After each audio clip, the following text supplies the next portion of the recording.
So if you run a business today, you're probably feeling, well, a kind of whiplash. A corporate whiplash, yeah. Right. On one hand, you've got these headlines screaming that AI is going to take all our jobs. And then the next, every single product you see is suddenly AI powered. It's just overwhelming. And that tension is exhausting. It really is. And look, neither panic nor, blind enthusiasm is helpful here. Fear just paralyzes you. And the enthusiasm, that leads to buying things you don't even need. Exactly. You make expensive mistakes. So our deep dive today is all about finding that calmer middle path. Treating AI like what it is, a general purpose technology. It's not magic. Not at all. I mean, businesses have used algorithms for decades, right? But now with tools like ChatGPT, it's become so conversational, so visible. Which creates this huge pressure to just do something with it. Even if you don't know what the problem is you're actually trying to solve. Okay, so let's unpack that. Where do we even begin? I think the first big mindset shift is about distinguishing between two very different types of work. That's it. You have to draw a really precise line. Okay. On one side, you have automation. This is all the repetitive, rule-based stuff, the low-risk work.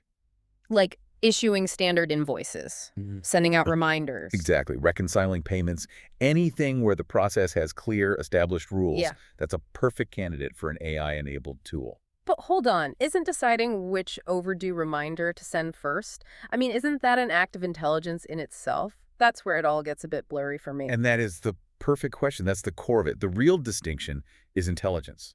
That needs human judgment. It needs empathy, values, context. You mean the high-stakes stuff? The really high-stakes stuff, like advising a client on their financial future or handling a really serious customer complaint. Or approving a risky partnership. Right. AI can give you input, for sure. It can run scenarios for you. But the research is crystal clear on this. When the risk is high and empathy is required, a human has to make that final call. That brings up something that I find, well, frankly, a bit terrifying. This idea of dependence.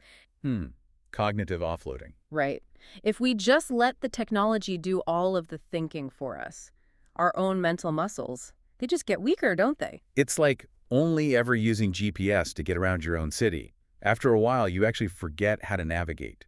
You lose that mental map. And in business, that's your intuition. That's your gut feeling about a deal. Exactly. You could lose that ability to challenge assumptions or to spot a subtle risk in the market that an AI would totally miss. The very thing that might have saved your business last year. So the answer isn't to just unplug everything. No, not at all. The solution is to treat AI as a collaborator, a really, really smart assistant, perhaps. Not a replacement for your own brain. Definitely not. You have to force yourself to take what the AI generates, that business plan, that pricing model, and actively compare it against what you know, your own intimate understanding of your customers and your numbers. So stay curious. But always, always remain in charge. Which really changes the game, doesn't it? It means the most urgent thing to do isn't to rush out and buy another tool. No, it's actually to slow down.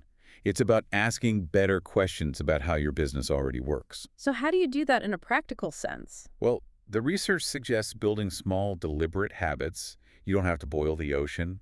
Maybe just set aside 2 hours a week. 2 hours for what exactly? To learn, to read an industry paper, watch a technical talk, or just play around with a new AI feature. It's that simple rhythm of learn, apply, reflect. That keeps you current without the panic. Precisely. And from there, you ask two critical questions about your company. Okay, what are they? First, where are my people getting bogged down? Where are they doing repetitive, low-value work that just drains all their energy? And that's your automation target? That's your target. Then the second question is the flip side. Where are our decisions sensitive or emotional? You mean like dealing with a client who is going through a loss or advising someone on a huge life decision? Yes. Those moments where trust and human connection are everything. That's where AI needs to be firmly in the background. It can assist the expert, sure, but it should never, ever replace them. So to wrap this all up, the path to thriving here isn't about being the first to adopt every new product. Not at all. It's about staying calm, curious, and taking responsibility for your own learning in a structured way. That's the takeaway. Automate the boring, repetitive tasks to free up your team's capacity, but fiercely guard the human heart of the business. The relationships, the trust. The wisdom. You supervise the powerful assistant.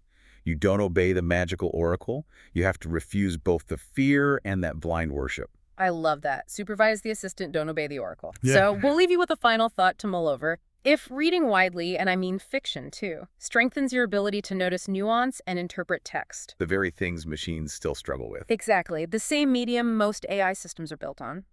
What specific, maybe even non-business book are you going to pick up next to strengthen those 6 inches between your ears?